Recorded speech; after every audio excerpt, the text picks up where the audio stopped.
Yeah, it was limestone.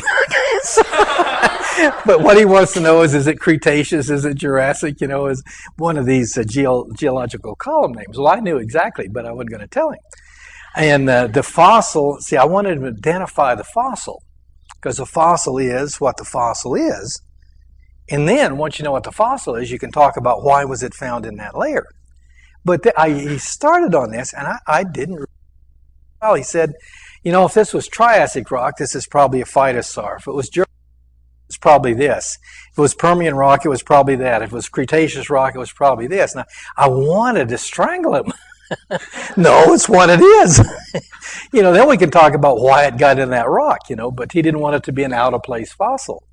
So that was just frustrating and annoying. And actually, I've sometimes thought creationists exaggerated about this circular argument that evolutionists go through about using the fossils to date the rocks.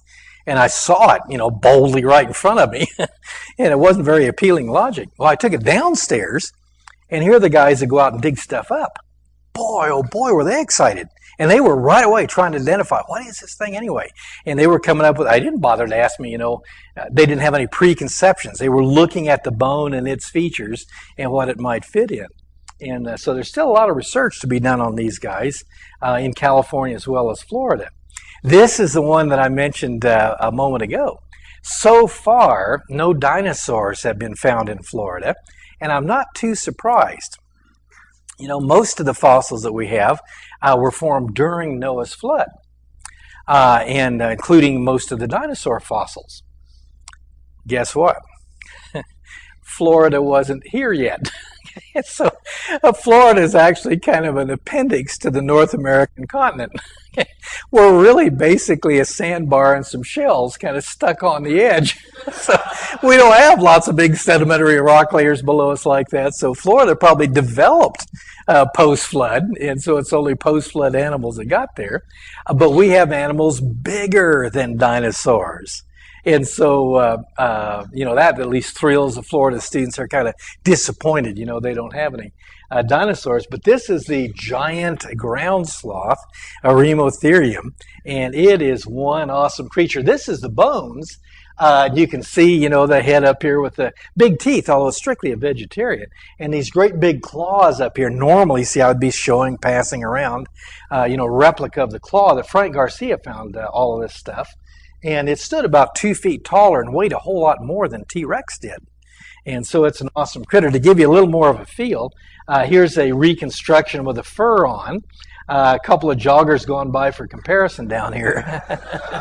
And so that is one awesome animal. There's a chance that some of the... Now, of course, a tree sloth is one that hangs upside down from trees and moves real slowly.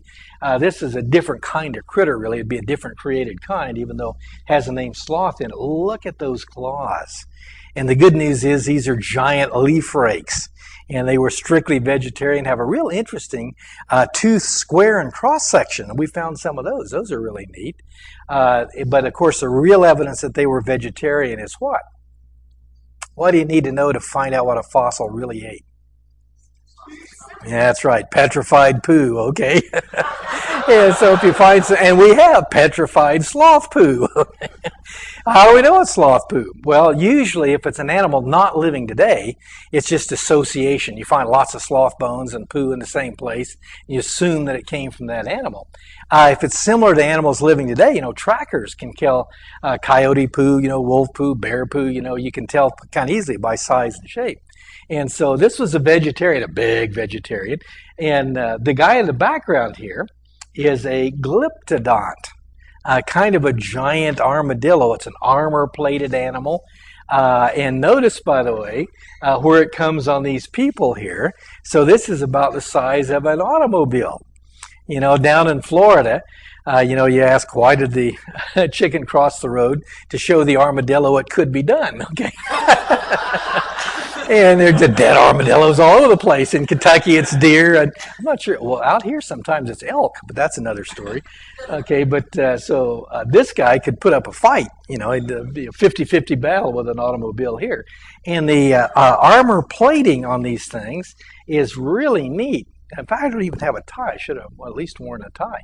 Here's a glyptodont scute that looks kind of like a fossil sunflower. And it'd be about that big around, one section of armor plating. And here's some different shapes. They're very geometric. A friend of ours is a molecular biologist working with the gene team at ICR. So another parenthesis, by the way. The RATE project went over so well and generated so much support that ICR has now sponsored 2 other research initiatives. RATE 2, will continue this work. And then the GENE project, in this case, GENE stands for gene, is DNA research. And so someday, maybe even next year, I could be coming back and giving a talk about biological indicators of a young Earth. For years, I